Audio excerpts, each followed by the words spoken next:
Hello সবাইকে। এই ভিডিওতে আমরা দেখব যে কিভাবে ডাইনামিক অ্যারে ডিক্লেয়ার করতে হয়। তো এই জন্য আমরা একটা নতুন ফাইল ওপেন করে নিচ্ছি, যেটার নাম আমরা দিচ্ছি হচ্ছে ডাইনামিক অ্যারে।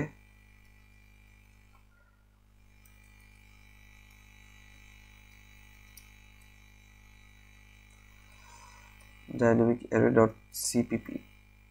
ওকে, তো এখন আমরা হচ্ছে প্রাথমিকভাবে যেটা দেখব সেটা হচ্ছে একটা স্ট্যাটিক অ্যারের এক্সাম্পল। স্ট্যাটিক অ্যারে আসলে কিভাবে লিখতে হয় সেটা আমরা দেখব সি প্লাস প্লাসে। তো সেটা হচ্ছে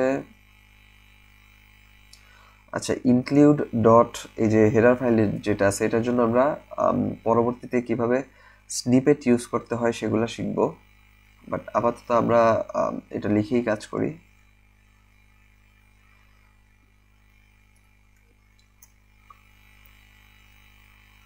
ইউজিং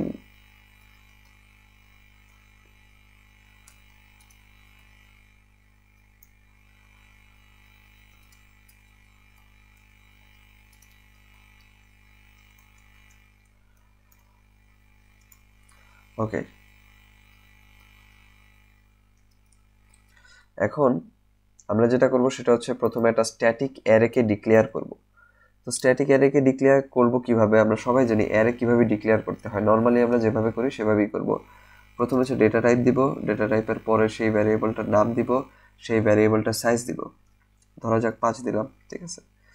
ওকে, তারপর হচ্ছে আমরা কি করব? আমরা হচ্ছে সি প্রোগ্রামিংয়ে যেভাবে দেখছি, প্রথমে হচ্ছে আমরা ইনপুট নিব। ইনপুটের জন্য অ্যারে ইনপুট নেওয়ার জন্য কি করতে হয়? লুপ চালাতে হয়। লুপের ক্ষেত্রে প্রথমে আমরা ইনিশিয়ালাইজ করব i = 0 দিয়ে।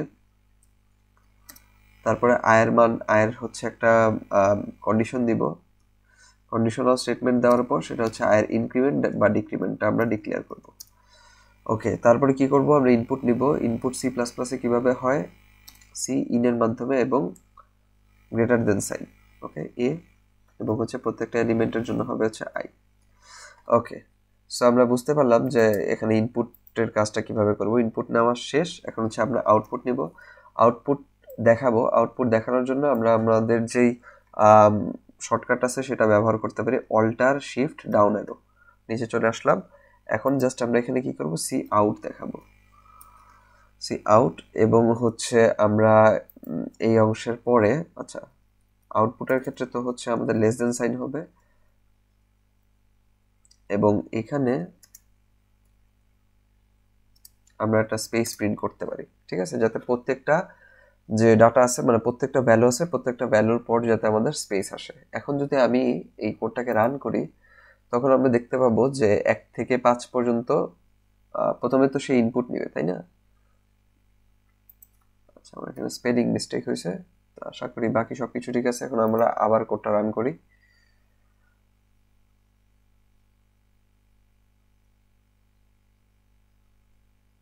ওকে, সো এখন আমরা কি করব? এখানে ইনপুট দিব, ঠিক আছে। ইনপুট দিব। ইনপুট কি কি দিব? 1 স্পেস 2 স্পেস 3 4 5, এন্টার দিব। আমাদের কিন্তু এই ভ্যালুগুলোই আসছে। আমরা যদি আবার রান দিয়ে যদি আমরা ভিন্ন ভিন্ন ভ্যালু দেই তো সেই ক্ষেত্রে কিন্তু সেটাও নিব। যেমন আমি এখানে ভ্যালু দিলাম 5 7 9 8 6, এন্টার দিই। তার মানে আমাদের স্ট্যাটিক অ্যারেটা কাজ করতেছে।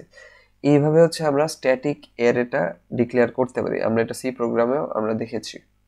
কিন্তু এখন আমাদের কাজ হবে হচ্ছে ডাইনামিক অ্যারে কিভাবে আমরা ডিক্লেয়ার করব, ঠিক আছে। সো ডাইনামিক অ্যারে ডিক্লেয়ারেশন, আমরা জানি যে ডাইনামিক ভ্যারিয়েবল ডিক্লারেশনের ক্ষেত্রে আমরা যে কিওয়ার্ডটা ইউজ করি সেটা হচ্ছে নিউ কিওয়ার্ড, ঠিক আছে। সো সেই ক্ষেত্রে আমরা নিশ্চয়ই আন্দাজ করতে পারতেছি যে আমাদের এখানে কি করতে হবে।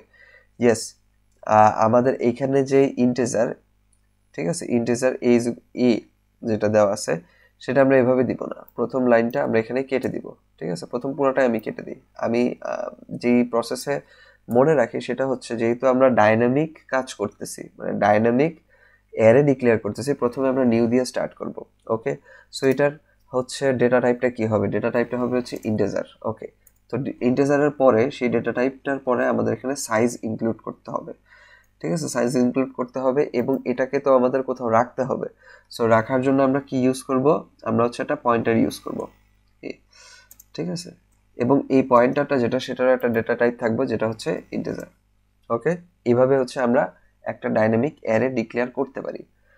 এখন এই ক্ষেত্রে কি বাকি সবকিছু ঠিকঠাকই থাকবে কিনা সেটা হচ্ছে আমরা কোডটা যদি রান করি তাহলে আমরা বুঝতে পারবো যে এখানে বাকি সবকিছু ঠিক আগের মতোই, কোনো রকম চেঞ্জ নেই। ঠিক আছে,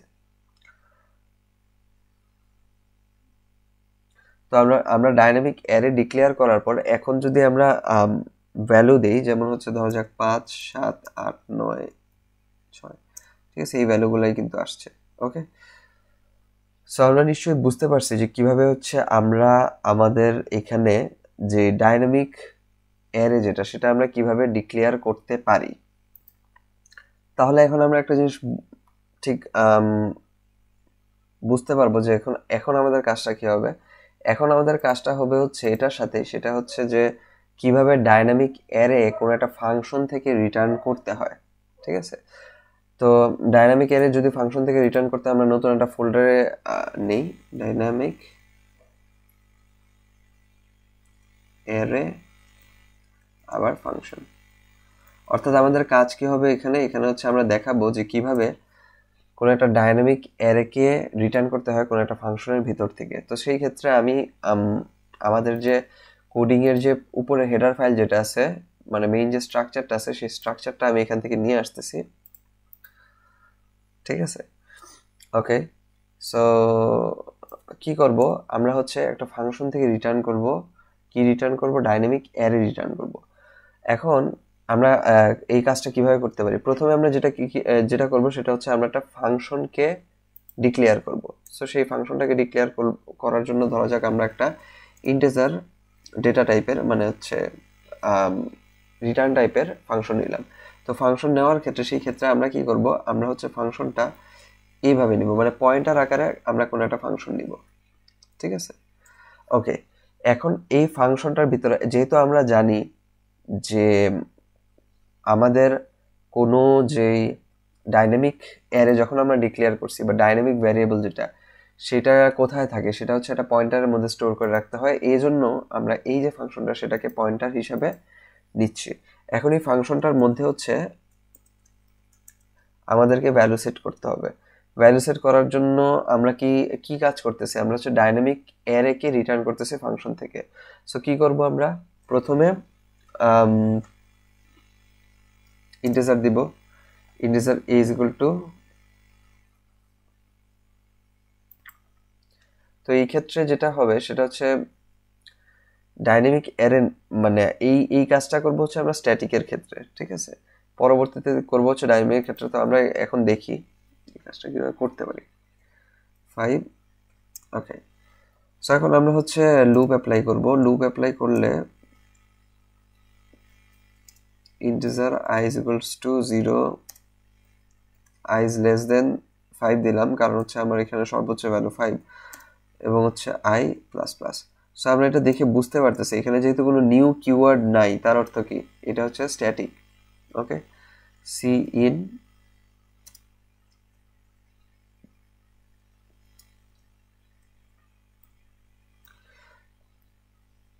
ঠিক আছে, স্ট্যাটিক ফাংশন। তো স্ট্যাটিক ফাংশন আমরা জানি যে স্ট্যাটিক ফাংশন যদি আমরা রিটার্ন করে দিই তাহলে হচ্ছে তার ভিতরে সবকিছু কি হয়ে যায়, তার ভিতরে সবকিছু ডিলিট হয়ে যায়। যদি আমরা এখন এই ফাংশনটাকে কল করি তখন কি হবে আমরা একটু বোঝার চেষ্টা করি। সেটা হচ্ছে যে আমরা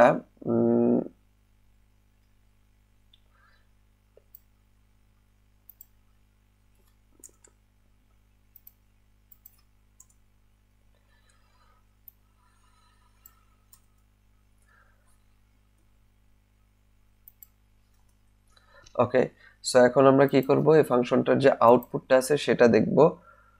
ওকে, দেখার আগে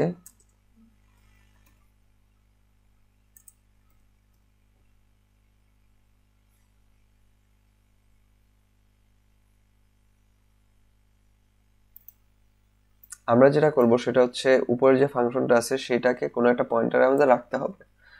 ঠিক আছে, তো সেই পয়েন্টারটার নাম আমরা দিব হচ্ছে ইন্টিজার, এবং সেই পয়েন্টারটাকে আমাকে ইন্ডিকেট করতে হবে ইকুয়াল দিয়ে। যদি আমি ফাংশনটাকে পয়েন্টারের মধ্যে রাখি, ওকে, পয়েন্টারের মধ্যে রাখলাম, এবং যেহেতু আমরা আউটপুট দেখাবো আউটপুট দেখাচ্ছি, তাহলে আমার হচ্ছে গ্রেটার দেন সাইন হবে, সাথে যেহেতু আমরা দেখাচ্ছি, আমাদের যেহেতু এই ফাংশনটা দেখাতে হবে, তো আমাদের এই জায়গাতে এর জায়গায় এক্স হবে। That's all. ওকে, সেই পর্যন্ত করার পর আমি যদি এই ফাংশনটাকে রান করাই, তখন আমরা একটা জিনিস দেখব যে আমাদের এখানে একটু প্রবলেম দেখতে পাবো। সেই প্রবলেমটা বোঝানোর জন্যই মেইনলি আমরা প্রথমে এটাকে হচ্ছে কল করছি, ঠিক আছে।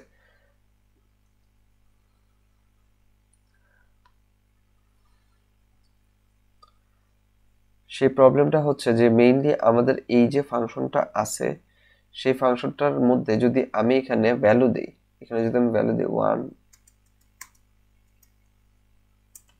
তাহলে আমাদের এখানে সেগমেন্টেশন ফল্ট আসবে।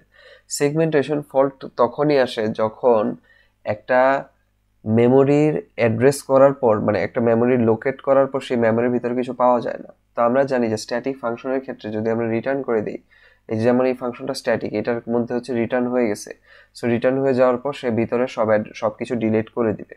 সো সেটাই হয়েছে, সে ভিতরে সবকিছু ডিলিট করে দিছে। এখন যখন আমরা কল করে আউটপুট দেখাতে চাইছি, তখন কিন্তু সেগমেন্টেশন ফল্ট, মানে ভিতরে কোনো কিছু নাই।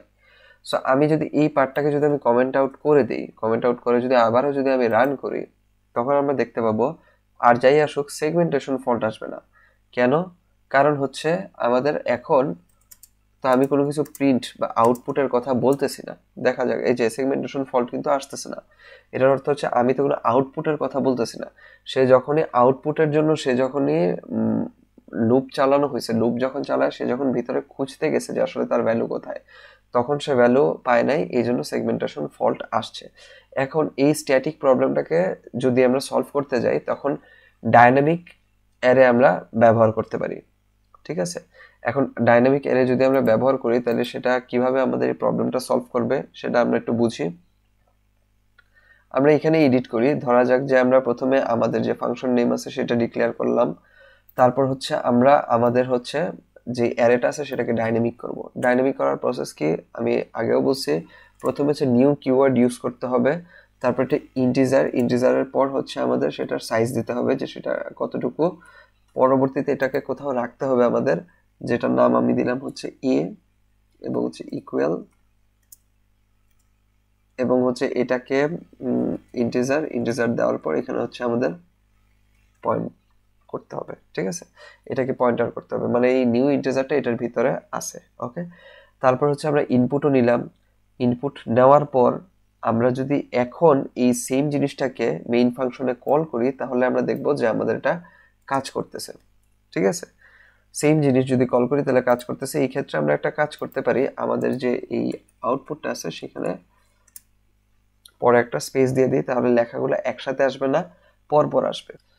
এখানে একটা বিষয় আমাদের অবশ্যই লক্ষ্য রাখতে হবে যে আমাদের এইখানে কিন্তু 0 রিটার্ন করলে হবে না, কারণ আমরা রিটার্ন করতেছে কোনটা, আমরা রিটার্ন করতেছে হচ্ছে আমাদের এই উপরের ফাংশনটাকে, ঠিক আছে। তো সেই ক্ষেত্রে আমাদের অবশ্যই রিটার্ন 0 না করে রিটার্ন এ করতে হবে, ঠিক আছে। এটা যাতে আমরা মনে রাখি যে এই ক্ষেত্রে আমাদের রিটার্ন এ করতে হবে, কারণ আমাদের অ্যারের এই অংশটা আমরা রিটার্ন করতেছি, ঠিক আছে। এটা একটু কমপ্লেক্স লাগলেও যদি আমরা মেইন কনসেপ্ট একটু বুঝে থাকি, দু একবার যদি আমরা কোডটা লিখি, তাহলে নিশ্চয়ই আমরা বুঝতে পারবো, ঠিক আছে।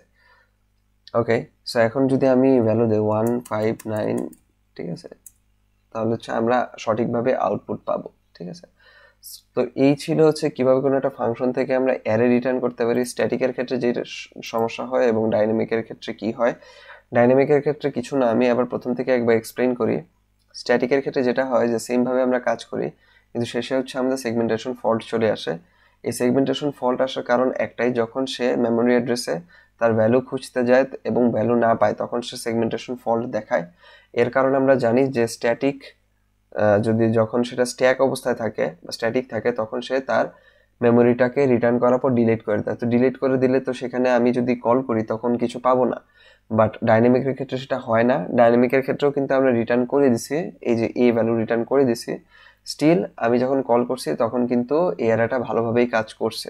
তো এটার অর্থ একটাই যে ডাইনামিক মেমোরির ক্ষেত্রে, মানে ডাইনামিক অ্যারের ক্ষেত্রে অ্যারেটা কিন্তু ডিলিট হয় না।